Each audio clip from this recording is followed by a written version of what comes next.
حکومت آئینی پیکج لانے کے لیے، آئینی اصلاحات کرنے کے لیے ایک دفعہ پھر سے سرگرم ہو چکی ہے۔ کافی دنوں سے یہ بازگشت چل رہی تھی، لیکن آج چھٹی کے روز نیشنل اسمبلی کا اجلاس بلا کر اور سینٹ کا اجلاس بلا کر یہ تمام تر کارروائی ڈالنے کی کوشش کی جا رہی ہے۔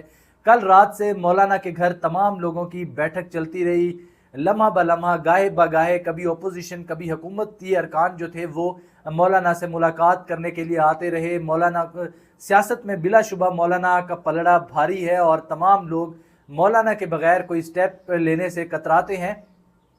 تو اسی ضمن میں کل رات انہوں نے بہت بھاگ دوڑ کی، عوام کے لیے، عوام کے حقوق کے لیے، عوام کی خدمت کے لیے کسی بھی قسم کی اس طرح کی کبھی اس لیول کی بھاگ دوڑ نہیں دیکھی گئی۔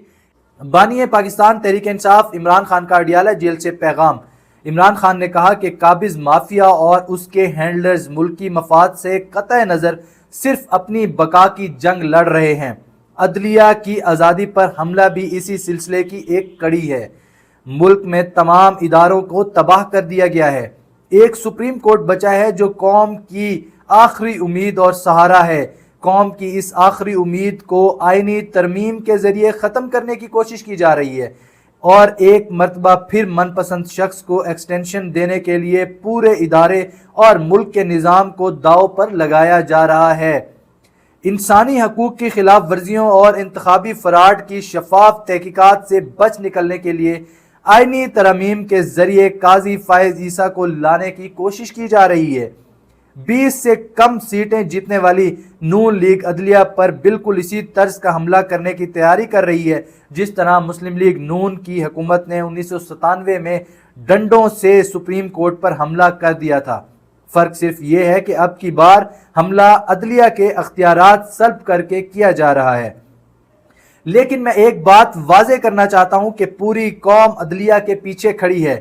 عوامی مینڈیٹ سے آری فارم 47 کی حکومت نے اگر آئینی ترمیم کے ذریعے عدلیہ کو اپنے تابع کرنے کی کوشش کی تو پوری قوم جانتی ہے کہ عدلیہ کی حفاظت کیسے کرنی ہے۔ اگر یہ سمجھتے ہیں کہ ہم چپ کر کے بیٹھ جائیں گے تو یہ ان کی بھول ہے۔ ہم کسی صورت اس کو قبول نہیں کریں گے۔ آئینی عدالت کا جو شوشہ انہوں نے چھوڑا ہے، اس پر میں یہ واضح کر دوں کہ پاکستان تحریک انصاف ہر صورت ملکی عدلیہ کے ساتھ کھڑی ہے۔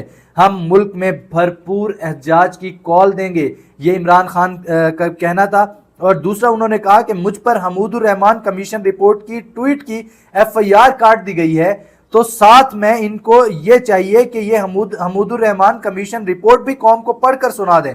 اگر اس کمیشن رپورٹ پر عمل درآمد کر لیا جاتا تو پاکستان میں کبھی مارشل لاء نہ لگتا۔